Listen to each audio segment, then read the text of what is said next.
그렇게 합니다. 그런 걸 보면서 너무 흔해서 귀한 것이 귀한 대접을 받지 못하는구나, 이런 생각을 제가 언뜻 해봤습니다.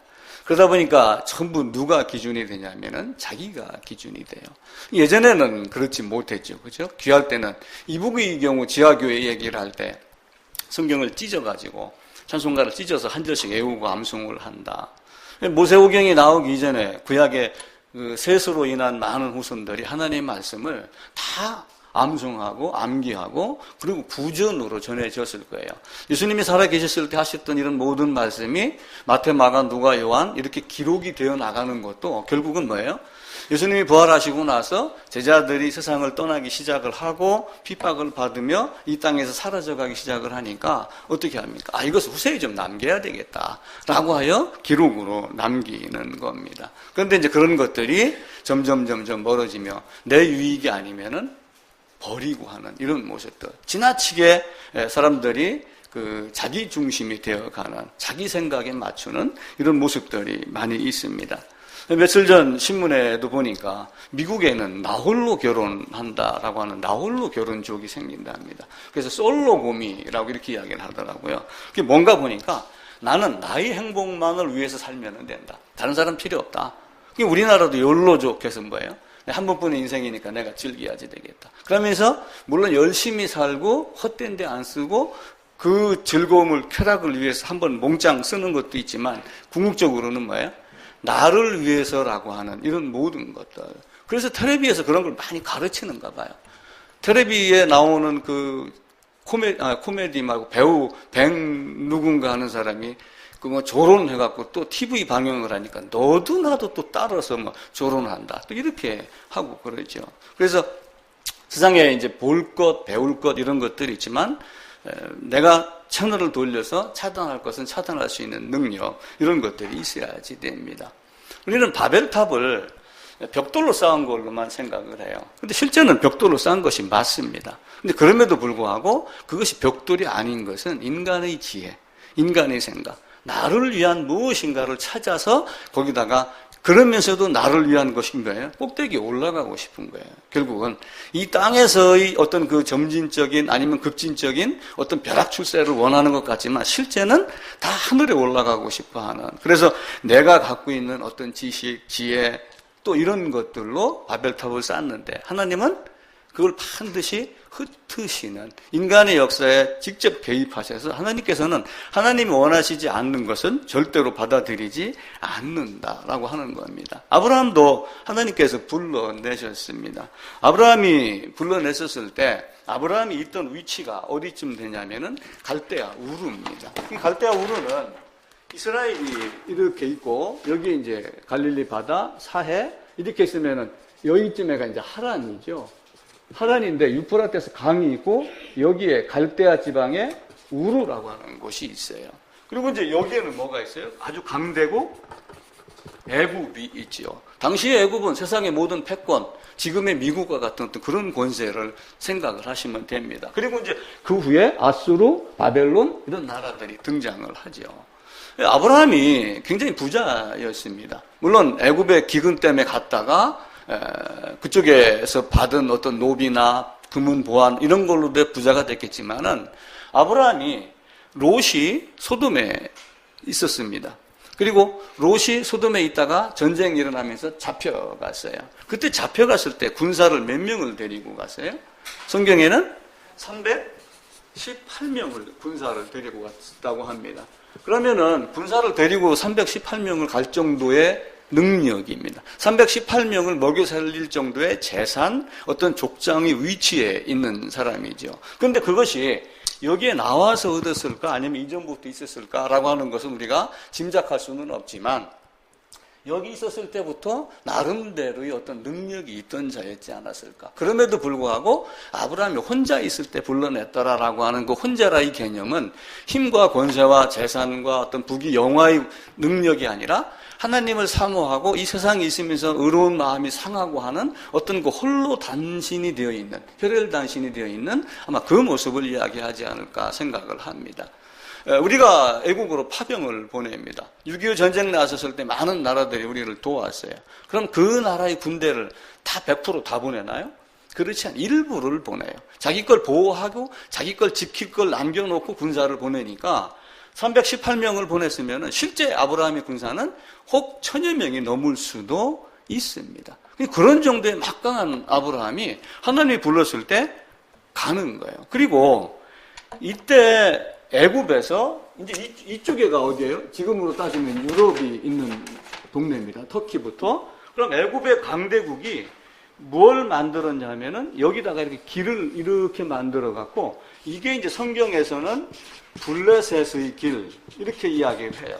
그러니까 로마라고 하는 나라에서는 바닷가가 있기 때문에 바닷가의 길이라고 이렇게 말을 합니다. 그러면서 지금의 고속도로와 마찬가지로 여기 어떤 길이 있었냐면은 여기에는 왕의 대로라고 하는 큰 길이 있어요. 그러니까 교역로 겸 국제적인 도로가 되는 거죠. 이런 모든 것들이 있는 것을 우리에 있는 아브라함이 난 알았을 것이다. 저는 그런 생각을 해요. 아주 깜깜하게 모르는 총구석에 있었던 것이 아니라 이런 정도의 어떤 군사력, 족장, 힘과 능력과 권세와 많은 걸 갖고 있던 아브라함은 이런 걸 알았을 거예요. 그리고 가나안 땅에 있었던 문제 중에 또 하나 문제는 뭐예요? 여기가 이렇게 비옥한 땅이다라고 소문이 나 있기 때문에 여기에 다 누가 들어와 있었어요?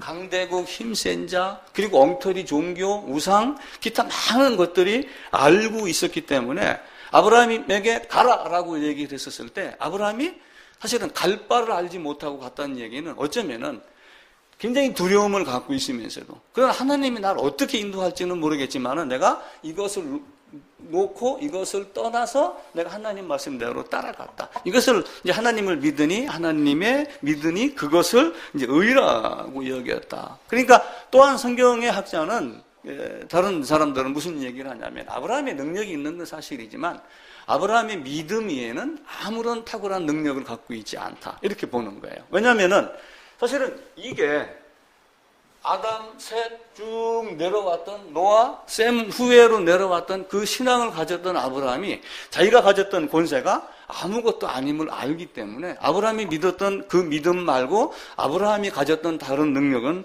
없을 것이다. 이렇게 여기는 거예요. 그러면서 그 우르에서 갖고 있어 안정된 생활을 하고 있었던 이것이 버리고 순간적으로 떠날 수 있는 믿음은 어디서 나왔을까? 그러니까 가나안 땅이라고 하는 것은 내가 정복해야 될 대상이기도 해요. 하나님의 명령을 따라서. 또 한편으로는 뭐냐면 하나님이 내게 싸움 이후에 주는 상급이다라고 보기도 해요. 물론 우리가 하나님 나라에 대해서 상급을 이야기를 할 때 뭐 어디다 뭘 싸놔라 해가지고 뭐 초가지 기와지 배하고 사기치는 사람들이 많이 있지만 그런 개념은 아니고 뭔가 믿음으로서의 생활을 갖고 있었던 우리가 이 땅에서 어떻게 살았는가의 면류관에 대한 어떤 개념이 이 땅이라는 개념에도 포함이 되는 겁니다. 그러니까 아브라함은 믿음을 가졌기 때문에 그게 출발을 하는 거예요. 성경은 아브라함에게 복음을 전하며 믿었다, 믿음을 의로 여겼다라고 하지만 그 이전부터 아브라함이 복음을 몰랐다고 저는 생각은 하지 않아요. 왜냐하면 아담, 아벨 대신 셋 해갖고 계속해서 은혜를 입은 노아 해갖고 그 믿음이 결국은 누구까지 내려오냐면 데라가 우상을 섬기며 살았지만 데라 아브라함까지 그 믿음이 내려왔고 아브라함이 어떤 계기가 됐었을 때 그것을 출발할 수 있었던. 그래서 아브라함의 믿음이 왜 어떻게 확증이 됐냐면 움직임으로 확증이 되는 거예요. 우리도 믿음이 있다 없다를 어떻게 확증할 수 있어요? 믿음의 확증은 보이게 하는 것 이것밖에 없어요. 믿음은 뭐하고 연결이 돼요? 항상 행함으로 연결이 됩니다. 행함이 없는 믿음은 죽은 것이다. 이렇게 이야기를 하잖아요. 그죠? 그러니까 네 믿음을 보이라. 나는 행함으로 내 믿음을 보이겠다. 그러니까 아브라함의 믿음이 드러난 것은 뭐예요? 우르에서 하란으로 갔다가 하란에서 가나안으로 두 발로 옮겨간 것 자체가 믿음을 증거를 한 겁니다. 그래서 우리도 행함이 없는 믿음은 죽은 거다라고 하는 것을 철저하게. 우리 아파트 앞에 이제 조그마한 천이 있는데 저녁에 이제 걷다 보니까 나무 하나가 잎사귀 갖고 아무것도 없이 저녁이니까 말랐는지는 제가 보지는 못했어요. 잎사귀 가지만 이렇게 쭉 나와 있더라고요. 그래서 이건 왜 잎사귀가 없지? 물어보더라고요. 그래서 제가 그냥 느닷없이 대답한 말이 나무가 죽었으니까 그러지. 왜냐하면 그때 당시에 그 옆에 있는 나무 쭉 가면서 있었던 수십 그루에 다 잎사귀가 다 있었어요. 잎사귀가 없는 나무는 그거 하나밖에 없었습니다. 그래서 잎사귀가 없는 것은 결국은 뭐다? 죽은 나무다. 그리고 잎사귀가 달려야지 뿌리에서 수분과 영양분을 끌어올리는 또한 힘이 생긴다고 그러죠. 그 깊은 관계는 제가 잘 모르지만은 결국은 행함과 믿음과 이런 것들이 없으면은 되지를 않습니다. 그러니까 믿음의 뿌리가 얼마만큼 깊게 있느냐 없느냐에 따라서 우리의 모든 인생이 달라집니다. 캘리포니아에 가게 되면은 요세미트라고 하는 아주 큰 좋은 공원이 있어요. 근데 그 요세미트 공원에 가면은 나무가 이렇게 있는데 여기다 구멍을 뚫어갖고 여기에 차가 지나다니도 이렇게 큰 나무가 있긴 있어요. 그런데 그 나무 중에 어떤 나무가 있냐면 나무 이름이 무드셀라라고 하는 나무가 있어요. 근데 이 나무 수명을 과학자들이 따져보니까 4848년이 됐다고 그래요. 이제 그걸 어떻게 아느냐면 사실 나무 나이테를 보고 아는 거죠. 근데 이 나무도 씨앗으로 이렇게 뿌리를 내린다고 그럽니다. 그럼 씨앗은 어떻게 돼요? 온도, 수분, 영양 이런 게 맞으면 이제 싹이 나잖아요. 우리는 바로 씨앗이 이렇게 떨어져서 발화가 돼갖고 싹이 나는 것만 생각을 하는데 이 식물, 나무 이런 학자들의 말에 의하면은 이거는 두 번째고 첫 번째는 뭐냐면 발화를 하게 되면은 여기다가 아주 가늘면서도 굵으면서도 아주 일직선으로 땅을 내려가는 뿌리를 내리는 게 그러니까 우리 현미 같은 것도 보면 요걸 씨눈 그러잖아요. 그죠? 요거는 뭐라고 그러냐면 씨젓 이렇게 이야기를 하거든요. 그러니까 씨눈이 싹을 내갖고 이렇게 올라오도록 이걸 다 소비를 하는 거예요. 그러니까 우리의 모든 것을 다 어디다 투자를 하냐면은 씨눈에다가 씨눈이 솟아나도록 씨젓이 자기를 바치는 거예요. 완전하게 자기를 태우면서. 그러니까 우리의 믿음도 마찬가지입니다. 그런데 이 안에 있는 모든 걸 다 태우면서 이걸 뿌리를 내린다고 그래요. 그래서 이걸 학자들은, 식물학자들은 이것을 뭐라고 그러냐면 배에 가게 되면 이렇게 단 내려서 착 배를 고정시키는 닷이라고 이야기를 하고 있고 주뿌리라고 그래서 주근 이렇게 이야기를 한다고 그래요. 이걸 먼저 하고 이게 되면은 어떻게 돼요? 그다음부터 이걸 올리기를 시작을 한다고 그래서. 그러니까 행함과 믿음도 마찬가지로 행함으로 먼저 되는 것이 아니라 믿음이 있는 상태에서 플러스 행함이 나오는데 행함이 있었을 때 싹이 나오는 거 봤을 때 이 씨가 죽었느냐 살았느냐 이걸 알 수가 있는 거죠. 그래서 행함이 그만큼 중요합니다. 그러니까 아브라함의 믿음도 마찬가지예요. 두렵지만 그것을 뛰어들었습니다. 갈 바를 알지 못하고 뛰어들었던 것 안에는 믿음이라는 하나님이 나를 죽이지는 않는다. 쉽게 얘기를 하면은 가나안의 그 어려운 땅에다가 집어넣다 하더라도 나를 사용하여서 하나님이 세우신 어떤 계획을 이루고 또 아브라함의 신앙 저도 마찬가지예요. 제 믿음의 마지막은 어디예요? 새 예루살렘에서 우리 주 예수 안에서 주님을 찬양하는 그게 되어 있기 때문에 내가 어떠한 고통과 고난을 받아도 마지막에 나는 거기에 그것이 되어 있을 것이다. 그러니까 아브라함은 그 모습을 보니까 가나안에 뛰어드는 거예요. 그러니까 이 가나안 땅에서 많은 우상들이 있고 강대국이 있으면서 여기서 많은 것들을 이렇게 행하고 그러지만은 그것을 이겨낼 수 있는 힘이 뭐예요? 믿음이라고 하는 것. 그것 한 가지만 갖고 하는 겁니다. 그 믿음으로 아브라함이 가나안 땅에 들어갔는데 실제의 어려움이 있었어요? 없었어요? 창세기 12장에서 들어가자마자 75세였더라 말하고 그 다음에 바로 뭐가 나와요? 애굽에 여기에 기근이 있었더라. 기근이 있으니까 쌀을 구하러 어디로 가요? 애굽으로 가는 거예요. 애굽으로 가가지고 자기 마누라를 누이라 하고 자기 아내를 뺏기기도 했었지만 아브라함이 하나님께 쏘갔다고 여겼을까요? 그렇지는 않았다고 여겼을까요? 왜냐하면 실제 또 자기는 누이였고 여러 가지 상황 속에서 그럼에도 불구하고 하나님이 나를 건지실 것이다. 나를 영화롭게 하실 것이다. 그러니까 바울이 말하는데도 영화롭게 하셨느니라라고 하는 그 믿음을 아브라함이 이미 알고 있기 때문에 한 사람 그리스도 예수를 바라보는 겁니다. 그러니까 아브라함에게 무슨 말을 하냐면은 오직 누구로 말미암아 믿음에 대한 이야기를 해요? 아브라함 너가 믿었지만은 결국은 아브라함 네가 너 몸에서 나야 할 오직 이삭으로 말미암아 내 씨다 이렇게 이야기를 해요. 근데 씨인데 아브라함이 이삭에서 난 씨가 사실은 굉장히 많잖아요. 그죠? 그러면은 이걸 바꿔 얘기하면은 시들 이렇게 해야 되는데 이렇게 하지 않냐고 성경에서는 단수를 썼어요. 한 사람만 가르치는, 시 한 견만 가르치는 단수를 쓰면서 이 내용이 갈라디아에서 가게 되면은, 갈라디아서 3장 16절에 가면은 이 시를 누구로 얘기를 하냐면은 오직 여러 자손을 이야기한 게 아니라 한 사람, 한 자손을 가리키며 이야기하며 바로 예수 그리스도다. 이렇게 이야기를 하는 거예요. 그러니까 결국 아브라함의 믿음은 그리스도를 아는 것.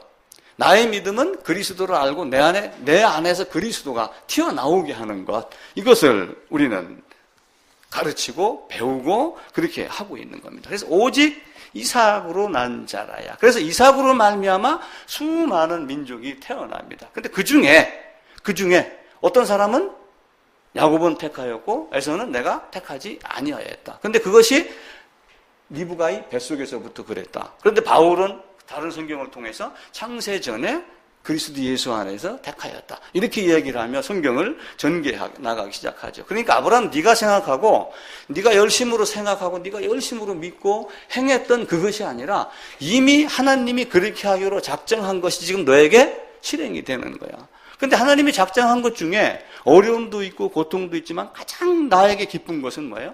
나를 끝까지 이끌어서 영화로운 자리에다 앉히겠다라고 하는 그 작정을 해놓으셨기 때문에 내가 어떠한 난관이 있어도 넘어지지 아니하고 이겨낼 수 있는, 참고 인내할 수 있는. 그러니까 우리나라에도 일제강점기 때 순교하고 하는 그런 능력이, 그걸 바라봤기 때문에 그것이 생기는 겁니다. 그러면서 아브라함에게 여호와를 믿으니 그 믿음이 의이다라고 이렇게 이야기를 하는 거예요. 왜냐하면은 하나님이 네게 믿음이 의이다라고 했던 그 믿음을 하나님이 아브라함이 하는 행동을 보고 야 인마 그래도 아무리 그래도 그렇지 어떻게 네 마누라를 누이라고 그러니 나 너 버릴 거야 이렇게 하실 것 같은가요?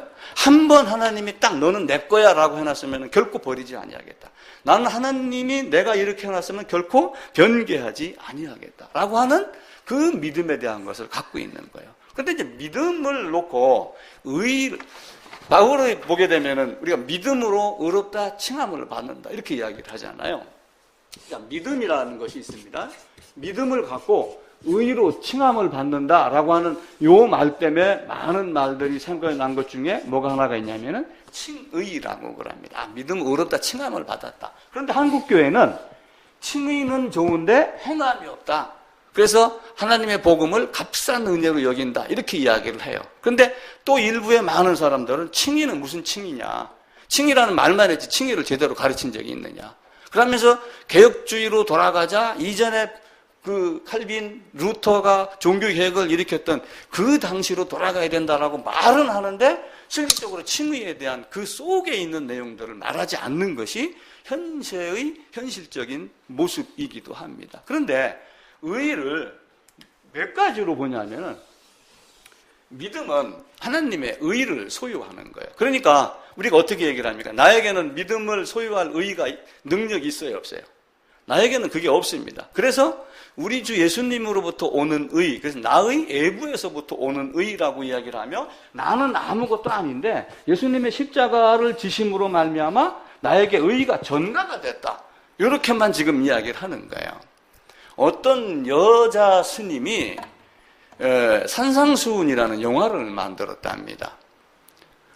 왜 산상수훈을 만들었느냐? 당신은 중 아니냐? 근데 왜 성경에 있는 산상수훈을 얘기를 했느냐? 그러니까 아담이 범죄를 했기 때문에 아담이 범죄를 한 선악과의 에덴 동산의 때를 뺏기려고 내가 산상수훈이라는 이야기를 했다. 그렇게 이야기를 하며 거기다가 누구를 등장을 시키냐면은 신학생을 8명을 등장을 시켜요.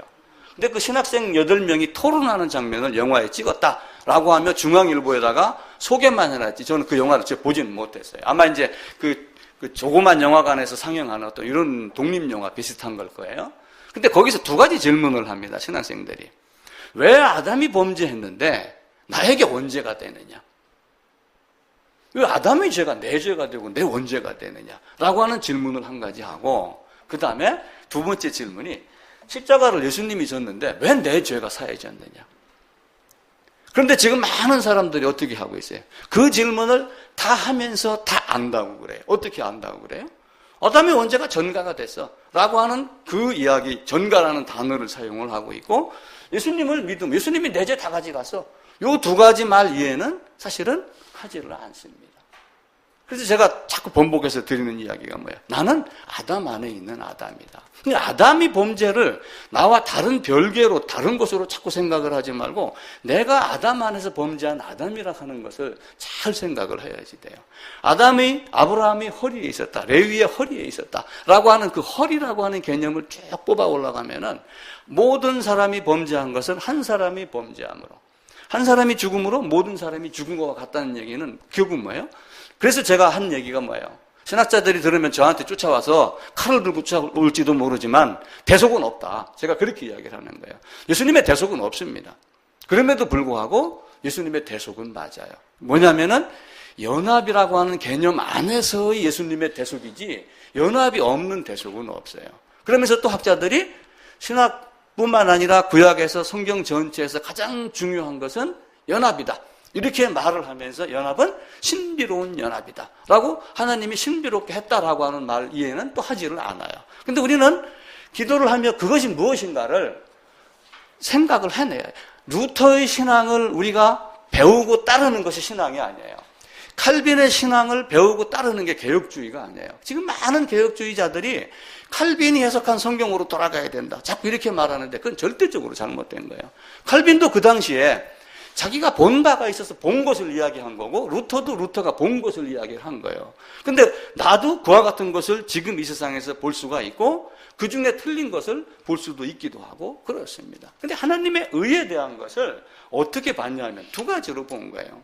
그러니까 루터가 살고 있었던 15, 16세기 1500 몇 년도죠. 지금부터 500년 전이니까 1517년입니다. 그러니까 그 전부터 뭐가 있냐면 1517년인데 이 전부터 이때의 교회가 굉장히 많이 타락을 했죠. 그러니까 콘스탄티누스가 와가지고 기독교를 국교화 시켰습니다. 공인적으로 인정을 했어요. 그러니까 어떻게 합니까? 기독교가 로마가 기독교를 기독교화한 게 아니고 로마가 결국은 뭐예요? 기독교를 로마화 시켜버린 거예요. 바뀌어버리게 된 거예요. 국교라고 하는 것이 이렇게 엄청납니다. 그러니까 영국도 국교를 만들어 놓고 태어나면 다 세례받은 자 뭐 이런 식으로 막 하고 그러는데 우리도 모태신앙을 좋아할 게 한 개도 없는 거예요. 아, 내가 믿으니까 모태신앙이다. 텔레비전 보서 뭐 C채널에 무슨 그 코미디에 어떤 여성 나와가지고 이렇게 힐링하는 프로그램 보면 그럼 어떻게 나는 얘 원래부터 모태신앙이 이런 얘기를 굉장히 자주 해요. 제가 한번 연락해서 한번 프로그램 출연을 한번 해보고 싶더라고요. 이 모태신앙이 뭐냐 하면 직접 묻고 싶은 그런 마음도 있어요. 그런데 이 중에 누가 이때도 믿는 사람들이 의로운 심령이 상한 사람들이 있었겠어요, 없었겠어요? 루터 한 사람이 아니에요. 여러 사람이 있었는데 그 중에 대표로 누가 등장을 했냐면은 루터가 등장을 한 거예요. 그러다가 교황청하고 대립을 하다가 교황청 와가지고 사죄해 못해. 그러니까 루터를 죽이려고 한 거를 어떤 사람이 자기 어떤 성에다가 숨겨주고 거기서 독일어로 번역을 했는데 번역하고 비텐베르크 대학에다가 이렇게 그 95개 조항을 적어 놓은 거를 이때 있었던 여러 사람들이 물론 대표로 루터가 나온 거겠죠. 이 사람들이 이걸 갖다가 복사를 해갖고 쫙 갖다 풀리 맞아 그렇게 되는 거야. 근데 그때 당시에는 어떻게 한 거예요? 교황이나 사제나 신부가 아니면은 성경을 읽을 고난도 없고 해석할 고난도 없었어요. 우리나라도 제가 처음에 신앙생활 시작한다고 했을 때 60년, 70년대 초만 해도 가톨릭 성당에서 성경을 못 봤습니다. 저는 그렇게 알고 있었어요. 성경을 어떻게 보냐, 성경을 어떻게 해석하느냐. 그래서 저 위에서 내려온 뭐 교시문이라고 하던가 뭐 그걸 읽어주는 형태로 이렇게 한 거예요. 근데 지금은 어떻게 됩니까?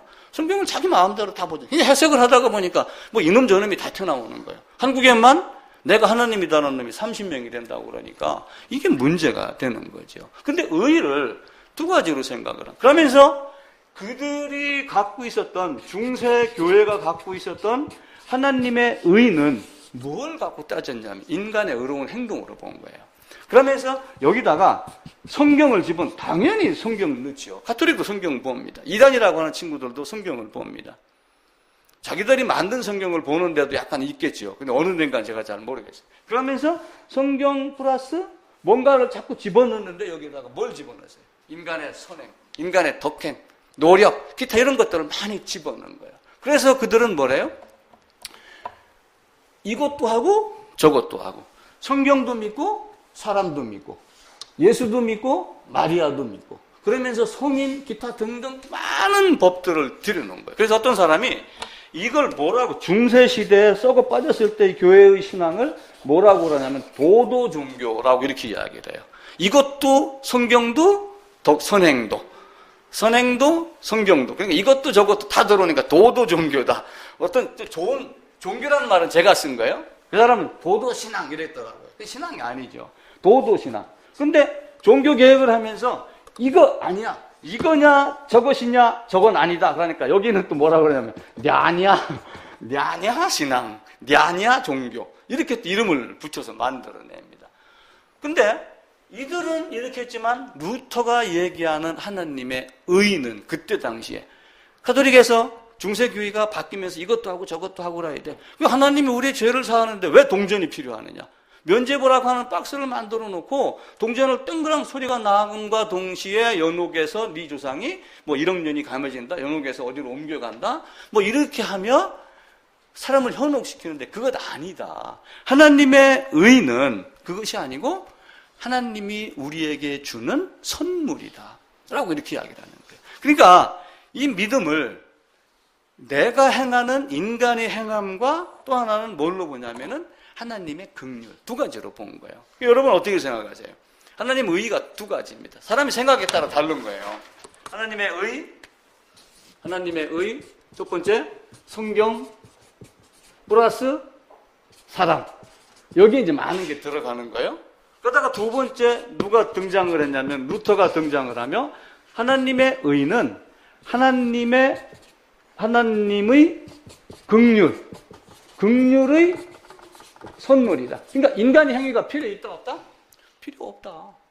네가 하는 것이 하나님께 도달이 되고 네가 하는 것으로 인하여 하나님이 영향력이 바뀌고 계획이 틀어지면 하나님은 하나님이 아니다 라고 하는 것을 우리가 보는 거예요. 그러니까 아브라함의 믿음은 하나님의 의의가 뭐다라고 하는 것을 정확하게 보는 거예요. 그러니까 가나안 땅에 가서 어려움이 있어도 나의 마지막은 어떻게 되겠다. 하나님이 처음부터 시작하여 마지막까지 나를 위하여 계획한 것은 반드시 이루어지겠다. 지금 내가 여기 웅덩이에 빠졌지만 건져내서 그리 갈 거다라고 하는 걸 아는 거예요. 근데 하나님이 일부러 웅덩이에 빠지게 했느냐? 그건 나도 모른다요. 그 신비는 그건 뭐예요?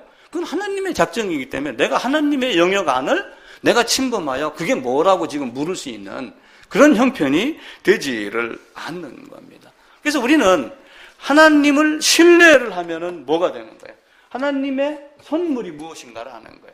그러니까 성경을 갖고 하나님을 신뢰한다라고 그러지만 내 힘이 들어가는 거는 하나님을 100% 신뢰 못했기 때문에 그렇게 되는 거예요. 그러니까 신뢰한다는 얘기는 상대방을 철저하게 믿는 거예요.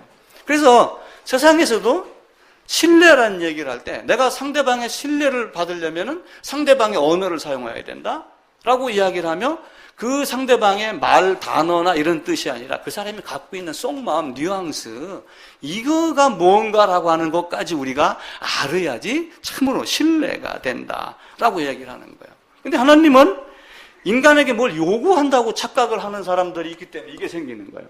하나님이 내가 너한테 뭘 요구한다 이렇게 해서 보는 거고 여기는 뭐야? 나는 아무것도 아닌 존재다. 하나님이 주시지 않으면 나는 아무것도 받을 수 없는 존재다. 라고 하며 나의 물. 그러니까 루터는 하나님의 의를 하나님이 긍휼로 베푸시는 자비. 우리는 자비 그러면 절에서 쓰는 말로 생각을 하잖아요. 성경에 자비라는 글씨가 나와. 헤세드예요, 그게. 하나님 우리에게 베푸는 긍휼하심이 자비입니다. 근데 그들이 이야기하는 자비는 결국 뭐예요?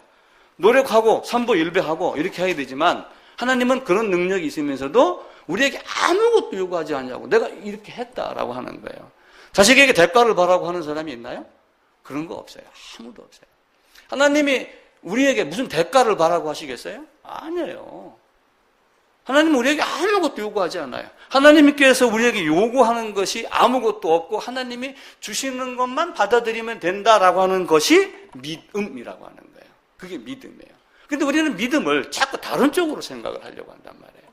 어떻게 하면 이렇게 해가지고 하나님이 그러면서 요즘에도 교회에서 뭐라고 그래? 그렇게 해가지고 천국 가겠어? 결국은 뭐예요? 다시 이 모습이 지금 현대 와가지고 지금 다시 재현이 되고 있는 거예요. 지금 안타깝게도. 그래서 교회마다 전부 뭡니까? 우리 고신교단에 그 원로 장로 한 분이 있어요. 79 된 분. 손봉호 장로라고. 유명합니다. 대학교 총장도 했고, 또 이렇게 뭐 기독 윤리 이런 데도 하고. 교회가 전부 돈으로 바뀌었다. 이렇게 한탄을 하는 거예요. 돈이 되면 이것저것 다 하는 거예요. 돈이 되면은 뭐 축복, 안수, 이게 썩어 빠졌다. 다시 옛날 면제부 안으로 돈 들어가던 돈이 지금 다시 이 땅에 다시 등장을 하는 거예요. 우리가 개혁주의로 돌아가자라고 그러지만 그 돌아가는 것이 쉬울 것 같아요? 말로만 그러지 쉽지 않아요. 아무것도 아닌 존재로 딱 믿음만 가지고 나가야 되는데 그게 얼마만큼 우리가 해내겠어요? 쉽지가 않죠. 그러니까 하나님의 의는 우리에게 아무런 조건 없이 무엇인가를 주는 것. 하나님의 긍휼, 하나님의 자비. 그래서 제가 지난주 그 말씀 드렸죠. 왜 어떤 사람은 회개하고 어떤 사람은 회개하지 않는가? 하나님의 긍휼을 온전히 알면은 다른 거 아무것도 필요 없고 회개하고 나아가고, 그렇지 않는 사람은 하나님의 긍휼을 100% 모르고 99% 아는 사람도 혹시나 싶어서 회개했다라고 그러지만 자기의 의로움을 갖고 들어가는 거예요. 그걸 하나님이 아시겠어요? 모르겠어요? 알지요. 제가 자식을 셋을 낳아서 키우잖아요. 그러면은 우리 자식들 목소리 딱 들으면 얘 지금 상태가 어떻다는 거, 나한테 거짓말 한다는 거 알아요, 몰라요? 다 알아요. 얼굴 표정 딱 보면은 딱 알아요. 하나님은 그걸 모르시겠어요? 온 세상을 만드시고 실제 계획대로 다스리시는 하나님, 인간의 마음을 감찰하시는 하나님이 그걸 모르시겠어요? 그래서 우리가 믿음이라고 하는 단어는 어디에다가 써야 되냐면은, 뭐, 이제 설교 같은 거 가끔 보면은, 믿으시면 아멘, 그러면 또 옆에서 아멘 하고 막 이러잖아요. 믿습니다 하고 그러죠. 그러니까 믿음이라고 하는 단어는 어디다가 써야 되냐면은, 구원 얻는 믿음 이에는 사용을 하면 안 돼요. 그 믿음 위에 우리의 행함 중에 넘어짐이 있고, 쓰러짐도 있고 이렇겠지만, 우리는 하나님을 향한 우리의 선택이 되지 않는다라고 하는 것을 철저하게 알아야지 돼요. 진정한 믿음은 오직 성경으로 하나님이 긍휼과 자비를 베풀어서 조건 없이 주는 것, 거저 주는 것, 값없이 주는 것을 받는 것을 믿음이라고 그렇게 이야기를 해요. 물론 이 땅에 있는 사람들이 능력이 있긴 있어요. 이 땅에 있는 사람들, 제가 제1원인, 제2원인 이렇게 말씀드린 적이 있어요. 이 땅 안에 있는 사람들이 이리 갈까, 이리 갈까 선택할 수 있는 능력이 있죠. 그죠? 은성이가 얼마 전에 강원대학교 간다라고 딱 했었습니다. 근데 지난주에 갑자기 나는 국민대 소프트웨어 공학과로 바꿨습니다. 딱 그런데 목소리 힘이 딱 들어가더라고요. 눈빛이 딱 바뀌는 거예요. 그 선택을 할 수가 있긴 있어요. 그런데 성경 안에서 내가 하나님을 선택하여 내가 당신을 선택했습니다라고 하는 권한이 인간에게 주어졌어요? 안 주어졌어요. 인간은 그게 할 수가 없는 거예요. 에덴 동산에서 빠져나와갖고 이 땅으로 떨어진 이 사람은 내가 선택해서 당신을 향했습니다 말할 수 있는 조건이, 능력이 전혀 없는 존재예요. 그게 인간은 짐승과 같다, 그런 뜻으로 보는 거예요. 시편에 보면은 하나님의 말씀을 거부하는 자, 하나님을 믿으나 하나님을 제대로 믿지 않은 사람, 짐승과 같다. 또 이 땅에 있는 많은 사람들이 그냥 어떤 불쏘시개로 태어난 그런 짐승과 같다, 이렇게 말하는 그 짐승은 이 사람들이 다 악하다는 뜻이에요? 아니에요. 이 안에 착한 사람이 있어요, 없어요? 착한 사람 있습니다. 많습니다. 저는 밖에 나가서 적성 같은 거 잘 못 해보지만 어떤 사람은 가다가 1,000만 원, 2,000만 원, 1억, 그죠? 이거 하는 사람들도 있어요. 훌륭한 사람들 여기 많습니다. 그럼에도 불구하고 여기 있는 사람을 다 뭘로 본 거예요? 짐승과 같은 자, 무능력한 존재, 부패한 자, 이렇게 본 건 뭐예요? 이런 능력이 있고 남을 도울 수 있는 능력이 있지만 이 부패했다, 무능력했다, 짐승과 같다라고 얘기하는 것은 너는 네가 선택해서 여기 올 수 없다는 그 존재를 이야기를 하는 거예요. 그러니까 우리가 성경을 오해를 하면은 자꾸 어디다 왜 나를 부패했다고, 왜 나를 무능력하다고 그러느냐. 나도 선택할 능력이 있다. 당연히 있죠. 회사에서 가면 일을 시킵니다. 사장이 나한테 일을 시킵니다. 가서 이거 오늘 이거 처리해야 됩니다. 그럼 하다가 이렇게 보면은 이렇게 할 수도 있고 이렇게 할 수도 있어요. 약간 그 끝이 변경되지 않는 상태. 그런 선택과 할 수 있는 능력이 다 있지만 사장의 말을 거역할 수 있는 능력은 없어요. 그러니까 우리가 자유의지라고 하는 것은 어떤 의미냐면은 요 안에서 내가 선택할 수 있는 제2 원인이 자유의지가 있어요. 호흡이 있는 동안. 근데 중요한 자유의지는 뭐냐면은 내가 하나님을 향하여 갈 수 있는 자유의지는 없다는 거예요.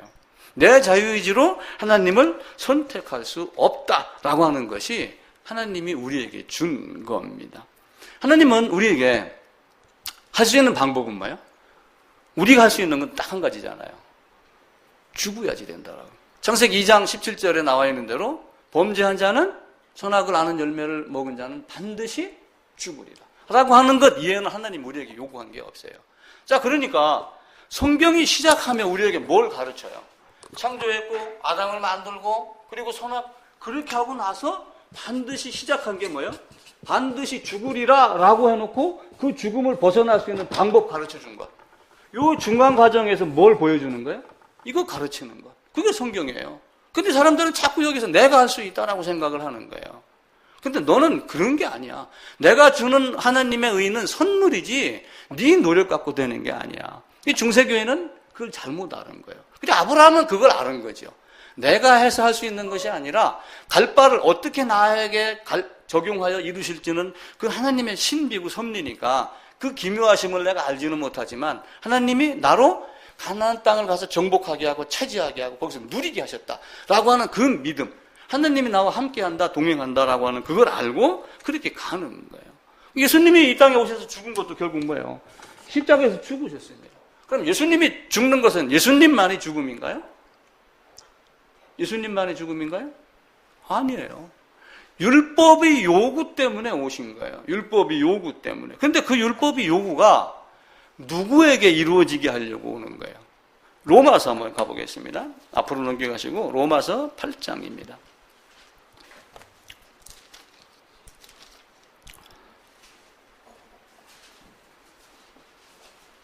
로마서 8장 4절입니다. 249쪽입니다. 3절 4절 읽겠습니다. 함께 읽읍시다. 율법이 육신으로 말미암아 연약하여 할 수 없는 그것을 하나님은 하시나니 곧 죄로 말미암아 자기 아들을 죄 있는 육신의 모양으로 보내어 육신의 죄를 정하사 육신을 따르지 아니하고 그 영을 따라 행하는 우리에게 율법의 요구가 이루어지게 하려 하심이라. 그러니까 율법의 요구를 예수님이 이루어서 십자가에 돌아가셨는데 그 율법의 요구가 누구에게 이루어지게 하기 위함이에요? 우리에게, 나에게. 그러니까 예수님이 율법의 요구대로 죽었다라고 하는 그 안에 우리라고 하는 나라고 하는 개념이 들어가야지 돼요. 그러니까 결국은 뭐예요? 죽으리라라고 하는 이것을 나로 죽게 하기 위하여 율법의 요구를 이루시기 위해서 오신 그 율법, 예수님이 율법의 요구로 이루어진 것이 결국은 우리라고 하는 단어를 빼고 성경은 화이트로 지우고 거기다 나라고 적어 놓으세요. 나에게 이루어지게 하려 합니다. 우리는 우리라고 하는 말에 슬그머니 묻혀가지고 그냥 자기를 자꾸 잊어버린단 말이에요. 나에게 이루어지게 하기 위해서. 그래서 대속은 없는 거예요. 그렇지만 대속은 있습니다. 왜냐하면 육신이 연약하여 할 수 없는 그것, 내가 할 수 없는 그것 때문에 대신했지만 연합으로 말미암아 그 안에서 내가 이루어지게, 그 율법의 요구가 나한테 이루어지게 하기 위하여 예수님의 십자가가 진 겁니다. 그래서 이 루터는 무슨 얘기를 하냐면은 노예라고 하는 이야기를 해요. 노예. 아까 말씀드렸듯이 노예는 주인이 여기서 뭘 시킵니다. 그러면은 노예 마음대로 할 수 있나요? 뭔가 일을 하긴 합니다. 밥 먹을 때 숟가락을 왼손으로 들든 오른손으로 들든 지 맘대로 먹지요. 노예는 벗어날 수 없는 존재. 그러면서도 지가 할 수 있는 일은 하지만 결국은 뭐예요? 이 주인의 손아귀에서 벗어날 수 없는 존재다라고 하는 것을 가르치기 위하여 이 땅에 있는 모든 사람들은 노예다. 이렇게 보는 거예요. 그렇다고 노예라고 애기 안 납니까? 밤에 잠잘 때까지 주인이 시키는 대로 잡니까? 그건 아니잖아요. 할 수 있는 의지는 있지만 그 의지가 주인에게 미치지 못한다. 그러니까 노예가 갖고 있는 어떤 힘과 능력, 영향력 이런 모든 것이 여기에는 도달하지 못하고 영향력을 끼치지 못한다. 그게 루터가 얘기한 노예의지론입니다. 그래서 그 노예가 부패했다, 무능력했다라고 하는 그 이야기는 무능력합니까? 힘이 세야지 일을 하지요. 노예도 비싸게 팔리려면 몸이 날씬해야 되고 얼굴도 잘생겨야 되고 피부도 알맞게 선팅이 돼 있어야지 돼요. 그렇게 돼 있어야 됨에도 불구하고 왜 그를 부패하고 무능력하다고 하는 거예요? 주인에 비하면 아무것도 아니라는 얘기예요. 우리 인간도 마찬가지로 하나님 앞에서 그런 존재일 수밖에 없다. 인간의 힘으로, 인간의 자아가, 인간의 어떤 노력, 인간 스스로 하나님과 끊어진 단절된 관계를 회복시킬 능력이, 가능성이 있다, 없다? 없다. 몇 %예요? 100%. 이만큼 했는데 하나님이 이만큼 도와주면 내가 된다. 내가 0.1%, 나는 약하니까 0.1% 할 거고 하나님이 99.9% 해주세요. 이것도 아니에요. 아무것도 아닌 겁니다. 자, 여러분, 수영할 줄 아세요? 수영. 물에 틈에 들어가면은 수영 강사가 뭐라 그래요? 좀 힘 빼세요. 힘 빼세요. 힘 빼고 가만히 팔다리 쭉 늘어뜨리면은 자기도 모르게 허부적허부적 하다가 숨 딱 멈추고 가만히 있으면 물 위에 둥 떠요. 아무 힘이 없을 때 물에서 뜨는 걸 가르쳐요. 그럼 수영 강사가 계속 물에 뜨고 있으라 하나요? 그때부터 또 움직이는 걸 가르쳐요. 희한하죠? 믿음이라는 것을 그 두 가지 의미로 다 받아들여요. 믿음이 있고 행함이 있는 거예요. 행함으로 말미암아 믿음이. 그러니까 이렇게 헤엄쳐서 갈 수 있는 자는 뜨는 법을 아는 자인 거예요. 그런데 먼저는 뭐예요? 뜰 줄 알아야지 행함을 가르친단 말이에요. 그래서 주근이라고 하는 이런 큰 뿌리가 이렇게 있었을 때 이때부터 위로 솟아나려고 막 이렇게 하는 거예요. 그러면서 여기에 잔가지가 이렇게 나오는 거예요. 이게 얼마나 발버둥을 많이 치겠어요. 대충 해서 되는 것 같지 않잖아요. 미국의 모 대학교에서 이걸 어떻게 했냐면은 이만한 상자입니다. 실제 뭐 이 정도밖에 크진 않아요. 요게 40cm, 여기도 40cm. 그러니까 요만한 박스죠. 깊이가 그 사람들 실험한 대로 하면 56cm입니다. 여기다가 쉽게 얘기하면은 그 호밀 그거 딱 한 개 넣어가지고 여기다가 딱 넣어놓고 이렇게 해놓고 이걸 한 40일 동안 50일 동안 관찰을 한 거예요. 그렇게 해놓고 싹이 이렇게 난 것을 나중에 박스를 다 뜯어서 이 안에다가 모래를 넣는 걸 쫙 흩어가지고 뿌리 길이를 재니까 11,200kg가 나오더래요. 요 조그마한 씨 하나에 살아내려고 물 준 거 얘는 다른 게 한 게 없는데 살아내고 물 있는 데를 찾아가려고 이 뿌리가 잔가지는 잘 안 보여서 현미경을 갖다 놓고 그걸 찾아가면서 길이를 쟀대요. 11,200kg. 놀랍죠? 요 작은 것 하나라도 생명이 있으면 이걸 갖는 거예요. 우리 인간이 진짜 믿음을 위해서 이만큼 노력한 사람들이 얼마나 있어요? 그렇게 발버둥 치지 않으면 믿음이 보이겠어요? 안 보이겠어요? 그게 안 보이는 거예요. 내가 할 수 있어. 나는 이런 능력이 있는지 아닙니까? 이렇게 하게 되면 그게 보여요? 안 보여요? 안 보여요. 인간은요, 참 우둔합니다. 전부 지 머리 갖고 사는 거예요. 제가 지난주에 춘천에 갔어요. 시차례가 뭐 긴급으로 뭐 열릴 일이 있어서 춘천에 가서 이제 회의 마치고 식사하고 밖에 나왔더니 소나기가 막 이렇게 오는데 소나기가 온 장면을 강원일보에서 사진을 찍어갖고 강원일보 신문에 나왔더라고요. 그걸 보고 제가 깜짝 놀랐습니다. 사람 셋이 우산을 하나 쓰고 가는 거예요. 갑자기. 그러면은 우산이 이렇게 있어요. 옥자기고. 근데 전부 뭐만 집어넣은 거예요? 머리만 집어넣고 여긴 다 젖었어. 요 머리 색이 안 젖은 것 같고 나는 비 안 맞았다. 이렇게 웃고 있는 모습을 보고 야 인간 참 간사하다. 그죠? 전부 잔머리 굴리는 거예요. 전부 잔머리. 내가 알고 있는 이게 자기가 알고 있는 걸 믿고 싶죠. 그죠? 자기가 알고 있는 걸 확증하고 싶은 마음은 누구나가 다 있습니다. 그런데 기준은 뭐예요? 기준은 하나님이고 기준은 성경이지 내가 아니란 말이에요. 왜 중세시대에 수많은 사람들이 신학자가 없었겠어요? 그 사람들은 믿음을 얻겠어요. 근데 희한하게 자기가 원하는 바대로 한 거고 루터는 그게 아니다 라고 이렇게 본 거예요. 인간의 힘 아무것도 아니야. 그러니까 너는 짐승과 같은 존재야. 소돔성 본래 붙잡혀서 죽기 위해 태어난 이성 없는 짐승과 같은 존재야. 그렇게 이야기를 하는 거예요. 그런데 그 믿음을 가졌던 아브라함이 데리고 나왔던 롯의 경우는 어떻습니까? 때가 되니까 어떻게 해요? 그 안에 있더라도 그 집은 내줬다는 거예요. 그게 하나님의 작정이란 말이에요. 근데 저는 그 하나님의 작정을 보고 계시록 전체는 다 이해를 못하지만 저 21장, 22장 가가지고 마지막에 새 예루살렘에서 찬양하는 그 모습. 이사야서 35장, 시편 이사야서 35장인가 이사야서 한번 찾아봅시다. 이사야서 맞는가 모르겠다. 이사야서 35장 맞습니다. 1008쪽입니다.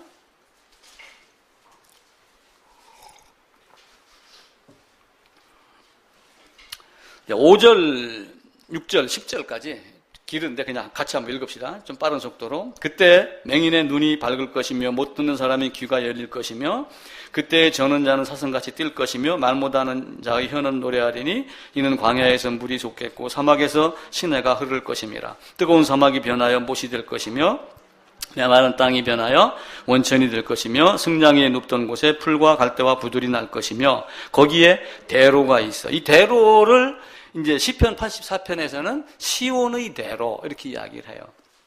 근데 대로가 있어.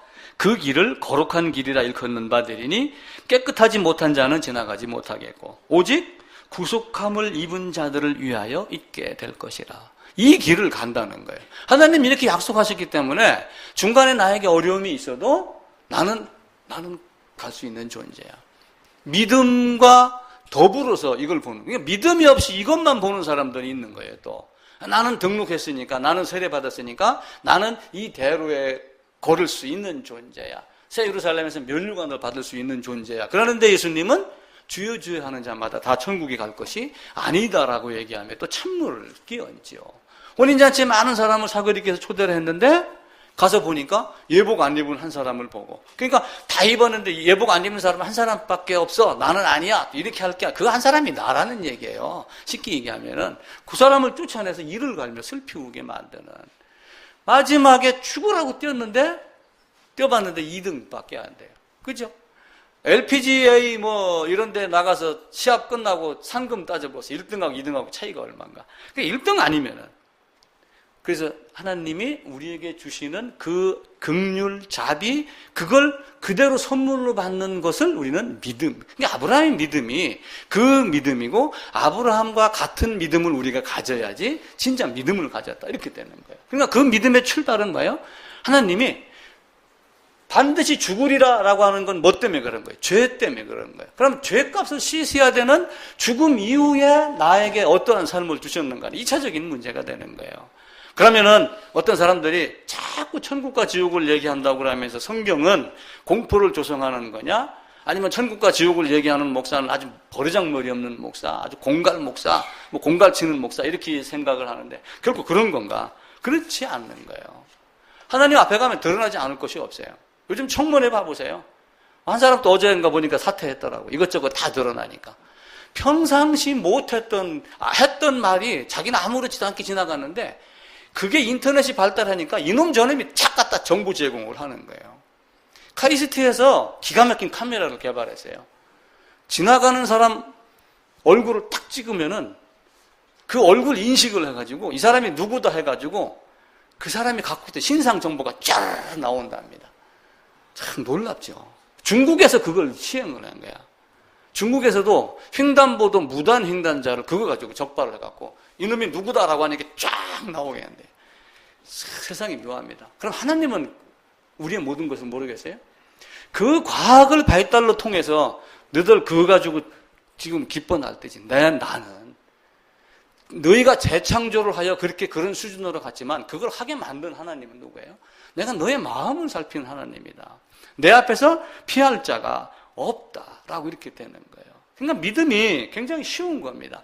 쉬움에도 불구하고 이게 이 믿음을 믿습니다라고 하고 묻혀갈 때는 괜찮아요. 근데 이 믿음을 적용을 할 때 누구에게 적용을 해요?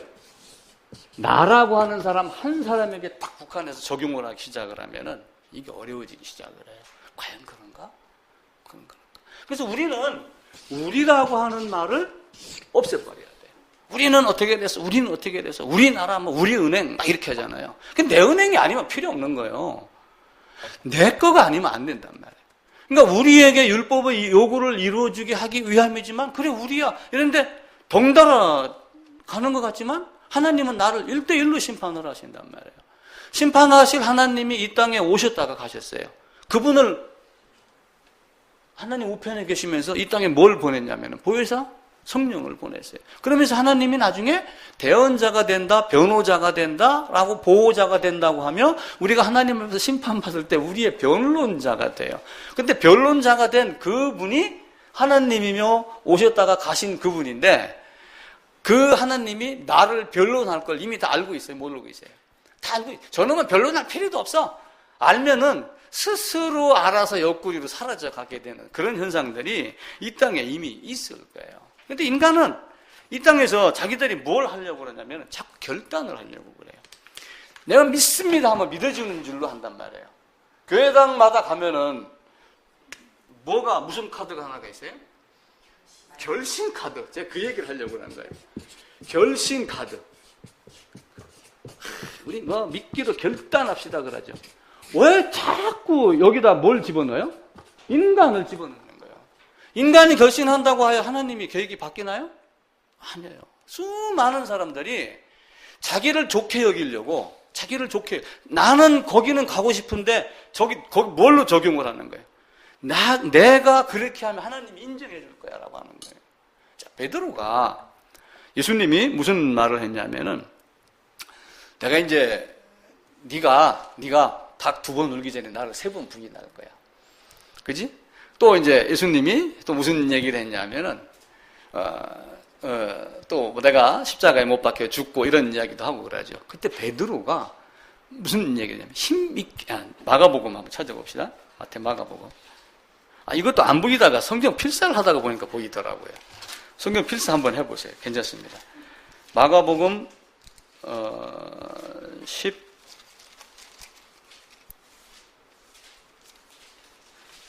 14장입니다. 마가복음 14장.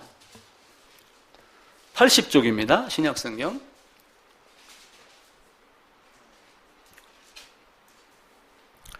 30절, 31절 두 개 읽읍시다. 예수께서 이르시되 내가 진실로 내게 이르노니 오늘 이 밤 닭이 2번 울기 전에 네가 나를 3번 부인하리라. 베드로가 힘있게 말하되 나 죽을지언정 내가 주와 함께 죽을지언정 내가 주님을 배반하는 일은 없습니다 라고 하며 베드로가 뭘 얘기하냐면 아주 힘있게 결단을 합니다. 근데 얼마 지나지 못해서 이 힘이 사라졌어요? 안 사라졌어요? 인간의 결단은요 아무것도 아니에요. 베드로가 아무리 힘있게 얘기해도 나중에는 저주할 때 어떻게 처음에는 아니야 이러다가 나중에는 저주하여 맹세하여. 근데 이제 내가 예수 알면 손에 장을 지져라 별 소리를 다 해가며 부인을 했겠죠. 힘있게 말했지만 인간은 그렇게 되지 않는 거예요. 근데 바울과 같이 배설물로 버리고 베드로가 나중에 내 갈 길이 죽음의 길이 다가오는 것을 봤고 그러면서 주님의 부활을 실제 체험하고 그 사실을 알고 난 이후에는 어떻게 된 거예요? 주님이 부활했다라고 했었을 때 베드로는 무덤 안까지 들어가 봤어요. 요한은 살펴봤지만 베드로는 탁 들어가면서 보고서도 제자들이 어떻게 했어요? 허탄한 듯이 믿지 아니하였다. 근데 그것이 딱 온전하게 됐었을 때 베드로는 거꾸로 못 박혀 죽기까지 자기를 내어던지는 뭘 본 거예요? 새 예루살렘 자기의 모습을 본 겁니다. 그러니까 하나님이 이렇게 하도록 명령했으면 아니 죽은 자 가운데 다시 살릴 것이다 라고 하며 이삭 약 25의 청년이 장작더미 위에서 아버지가 칼을 갖고 있습니다. 그럼 그때 당시에 칼은 어떻게 쓰냐 하면은 지금 이스라엘이나 유대인들 그 짐승 잡을 때 길이가 딱 있답니다. 탁 찔르면 그냥 탁 간대요. 멱통을 끊는 거야. 싹 이렇게 순간적으로. 그걸 하려고 아브라함이 딱 하는데 하나님이 아브라함아 이렇게 급하게 부르잖아요. 이삭은 그걸 알고 있는 거예요. 그죠? 100세에 낳고 이삭이 약 25세였으면 125세의 노인네를 25 청년이 못 이기겠어요? 자기 아버지지만 죽기 싫어 그러면은 탁 이렇게 했겠죠. 근데 자기가 짊어지고 우리 주 예수님이 이 땅에 오시면서 죽으러 오신 거예요. 뭐 때문에? 나에게 율법을 요구를 이루게 하기 위하여. 그러면서 연합이라고 하는 비밀을 우리에게 계속 보여주는 거예요. 그게 우리에게 깨치지 않으면은. 그러면서 성경은 뭐라고 그래요? 모든 것들이 위로부터 내려온다. 하나님의 선물이다. 그렇게 이야기해요. 거저 받았으니 너희도 거저 줘라. 이렇게 말합니다. 에베소 2장에 가게 되면은 은혜에 의하여 믿음으로 말미암아 구원을 받았으니 이건 너희에게 난 것이 아니요 하나님의 선물이라. 또 야고보서 1장에 보게 되면은 온갖 좋은 은사와 온전한 선물이 다 위로부터 내려온다. 이렇게 되는 거예요. 요즘에 보게 되면은 어떤 말을 많이 쓰냐면은 참 좋은 말입니다. 하나님께 빚진 자, 복음의 빚진 자. 굉장히 거룩하게 보여요. 진짜 좋은 말입니다. 내가 할 수 없는 거. 근데 빚이라는 건 뭐예요? 이거의 의미는 갚음이라 하는 것이 전제가 돼야지 돼요. 근데 갚을 수 있어요, 없어요? 하나님께 갚을 수 없습니다. 그래서 빚이라는 말을 사용하면 안 돼요. 하나님께 빚진 자, 이거 아주 이상한 사람이 쓰는 말이에요. 하나님께 빚진 자, 나는 하나님께 선물 받은 자, 나는 하나님께 은혜 받은 자, 이렇게 얘기를 해야지. 물론 그것이 너무 감사해서 빚진 자라고 하는 개념이 들어가지만 빚진 자의 하는 행동이 뭐예요? 이리저리 지금 뛰어다니는 거란 말이에요. 그러면서 나도 뭔가를 섬겨야지 된다 라고 하는 그 섬김이 아주 묘하게 지금 가고 있는 거예요. 여러분, 이 땅에 있는 교회가, 선교지에 있는 교회가 정말 복음을 얼마나 제대로 전하고 있는가, 그걸 우리가 보야지 돼요. 그래서 빚 갚을 수 있는 능력이 없어요. 이 갚을 수 있는 능력이 없다는 걸 알고 돈이 없으면 하나님께 가고, 갚을 능력이 있고 돈이 있으면 백화점 가야죠. 뭐하러 교회당에 와서 앉아있어요? 갚을 수 있는 능력이 전혀 없는 존재. 대통령, 문재인 대통령 뭐 얼마 있으면 미국 간다고 그러죠. 그것도 동아일보에 신문에 나왔어요. 아베, 트럼프 손을 19초, 트럼프가 아베 손을 19초 동안 잡아줬대요. 그러니까 트럼프가 손을 탁 잡고 있는 걸, 아베 총리가 탁 하면서 이렇게 잡혀 있는 거야. 19초 동안. 돈 얼마 들어갔는지 아세요? 8조 원인가 들어갔어요. 그거 잡혀주고. 그러니까 트럼프, 일본이 우리나라에게 아무리 큰 소리 쳐도 트럼프 앞에 가면 개뿔 아무것도 아닌 거예요. 그럼 트럼프는 하나님 앞에 가면은 그 트럼프 유대인이에요. 하나님의 존재를 알기 때문에 통곡의 벽에 가가지고 기도하고 그랬잖아요. 이번에 지난 5월 달에. 그러면서 어떤 사람들은 트럼프를 몇 년 전부터 예언한 사람들도 있어요. 지금 많은 오바마가 뭘 하냐면은 동성애 허용하고 이러잖아요. 트럼프는 성경적이지 않다 해서 거부 탁 이렇게 하는 걸 보고 트럼프 같은 사람이 대통령이 돼야 된다. 그렇게 얘기를 하는 사람도 있어요. 그러면서 문재인 대통령 출발하기 며칠 전에 엊그저께 미국에서 사절단이 왔어요. 암참이라고 하는 뭔가 와가지고 당신 트럼프한테 갈 때 이 정도는 준비해 가야지 악수할 수 있어. 11조 원. 그게 세상의 모습이란 말이에요. 그럼 하나님께 갚을 수 있어요? 그 트럼프 손 한번 잡고 가서 사드가 어떠니 말 몇 마디 하고 정권 인정받고 그렇게 하기 위해서 11조 8조 들어가고 그렇게 하는데 하나님 앞에서 우리가 무슨 존재, 어떤 능력이 아무것도 아닌 거예요. 그럼에도 불구하고 인간들은 자꾸 자기를 내세운단 말이에요. 그러면서 자기 기준에 안 맞으면은 없고 그러면서 없는 것만 찾아. 하나님은 줬잖아. 다 비 맞나? 내가 하늘에서 내려줬지. 고기 먹고 싶다고? 사방 하루길이 얼마 정도가 되냐면은 이스라엘에서 하루길 거리는 32km예요. 고기 먹고 싶다 그러니까 사방 하루길의 높이가 2규빗이니까 약 90cm가 돼요. 손으로 이렇게 하면은 날아다니는 메추라기를 잡을 수 있는 정도인데 여기가 32km, 여기가 32km면 서울 시내 면적이래요. 그 정도 면적에 90cm 높이의 메추라기가 날아다닐 정도로 이걸 주시는 하나님. 근데 어떤 방법으로 줬어요? 이스라엘이 이렇게 있으면은 여기가 지중해잖아요. 지중해. 이쪽이가 동쪽이거든요. 서풍을 불어 이 안에서 날아다니는 메추라기를 여기다 갖다 몰아붙인 거란 말이에요. 이게 인간의 힘으로 가능합니까? 안 되죠. 과학이 발달했다고 하여 하나님을 뛰어넘을 수가 없어요. 김정은이가 ICBM인가를 쐈는데 한국에서 지금 벌벌 떨어요. 왜 떠냐면은 섬이 이렇게 있는데 배를 이북이 여기 있단 말이에요. 그럼 섬 뒤에 가서 숨어 있어요, 지금. 근데 요번에 발사 성공한 미사일은 이렇게 가는 게 아니라 이렇게 가다가 이렇게 돌아가서 때린대요. 그런 능력이 있는 배래. 그래서 탄도래. 그래갖고 숨길 수가 없다는 거예요. 이게요. 우리는 하나님 앞에서 피할 수 있을까요? 피할 수 없어요. 우리가 그걸 냉철하게 아셔야지 돼요. 베드로 변화산 갔다가 하나님 알고 그러지만은 마태복음 16, 17장에 가가지고 주는 그리스도 해놓고 변화산 가서 야 멋있는 걸 보고 너 나 부인할 거야 그러니까 나는 절대 부인하지 않습니다. 힘있게 결단했지만 그게 몇 시간 가지 못해갖고 그날 저녁에 저주하며 맹세하며 부인하고 그게 인간의 결단이란 말이에요. 근데 아브라함이 하나님께서 불러 사용을 하신 겁니다. 그러면서 아브라함은 진짜 분술이 아니라고.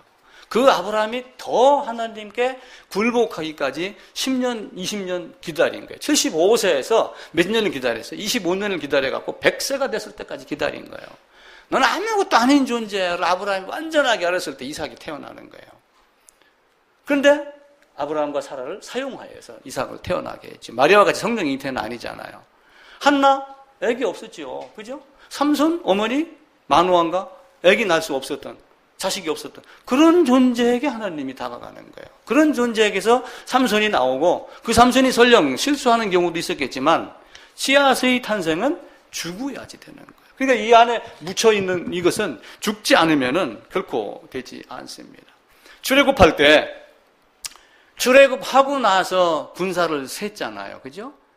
출애굽하고 나서 시내산에서 율법 받고 성막 짓고 그리고 민수기 출발하기 전에 몇 달 만에 뭘 했냐면 군대의 숫자를 셌습니다. 그러니까 몇 명이 나온 거예요? 장정만 60만 명이 나온 거예요. 자, 이스라엘 백성이 20세 이상의 싸움에 나갈 만한 자만 몇 명이냐면은 여기에 60만 명이 있었어요. 우리나라 지금 군대가 60만 명입니다. 여기 애굽이라고 하는 군대가 있었어요. 근데 왜 정신들같이 60만이 바로에게 꼼짝 못하고 채찍으로 맞고 이렇게 했어요. 왜 그들은 덤비지도 못했을까? 포로에서 여기서 끌려갔습니다. 바벨론으로. 끌려가고 70년 동안 도망 나오지도 못했어요. 누구 힘으로 나온 거예요? 하나님이 끄집어내주고 하나님이 돌려내주고 벨사살이 잔치할 때 고레스를 보내갖고 벨사살을 죽이며 그런데 그것을 사람들은 인류의 역사로만 보고 성경을 보는 사람들은 하나님의 역사에서 하나님의 섭리로 다스려가는 세상을 보는 거예요. 보는 각도가 달라지죠. 아무것도 인간의 힘으로 된 것은 한 개도 없습니다. 그럼에도 불구하고 기생 나합과 같이 하나님 말씀 이스라엘이 어떻더라 라고 하는 이야기를 알겠어요? 모르겠어요? 이스라엘이 출애굽을 할 때 어떤 일이 있었는가 알고 간담이 써느라며 졸도하는 자들까지 그 많은 사람 중에 유독 그 정탐꾼 2명에게 달려들어가서 자기를 숨겨줬다는 얘기 결국 뭐예요? 그들과 하나가 되며 말씀의 의미를 받아들였다 이렇게 보시면 될 거예요. 그건 누구예요? 라합 그 식구밖에 없었다니까요. 그래서 그냥 라합 때문에 다른 식구가 묻혀갔다 생각하지 마세요. 라합으로 말미암아 살몬이 전했던 어떤 그런 복음이 그들에게도 다 들어갔다 이렇게 보는 거예요. 그래서 사람들은 이런 것들을 이야기를 하면 기분 나빠요. 얼굴 안색이 붉어지는 거예요. 왜 나의 믿음을 엉터리로 보느냐라고 이렇게 보는 거예요. 누구든지 거듭나느냐? 구원파 사람도 그런다잖아요. 어디 가가지고 당신 거듭나느냐? 그럼 내가 이 사람은 목사야. 목사라고 물는 게 아니라 거듭났냐고 물었으면 거듭난 게 뭐라고 대답을 해야 되는 거예요.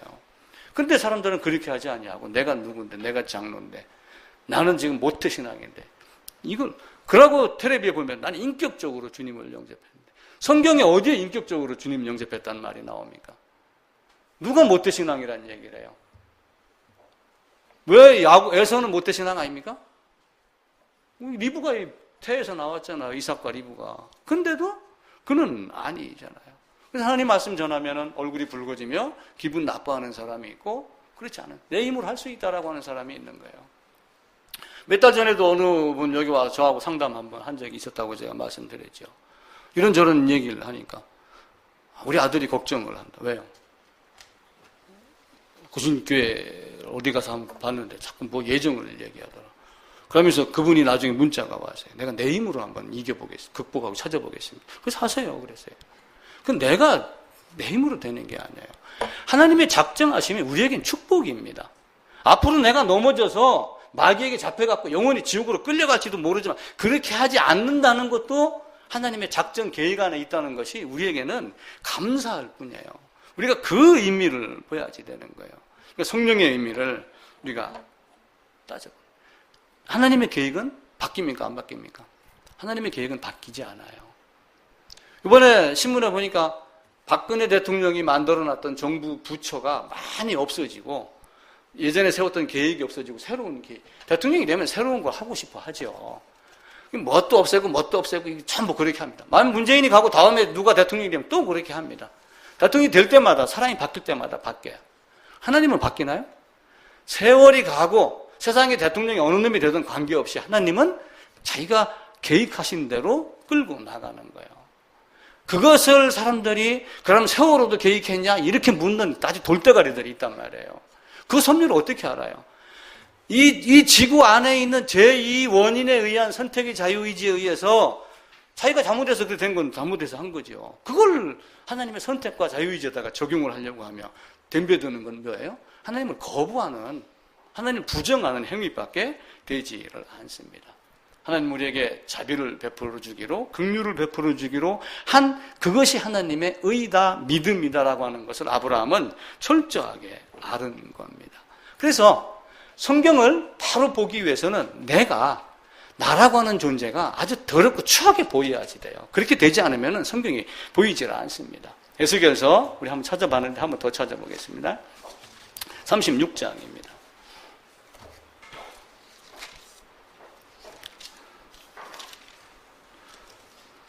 36장 31절입니다.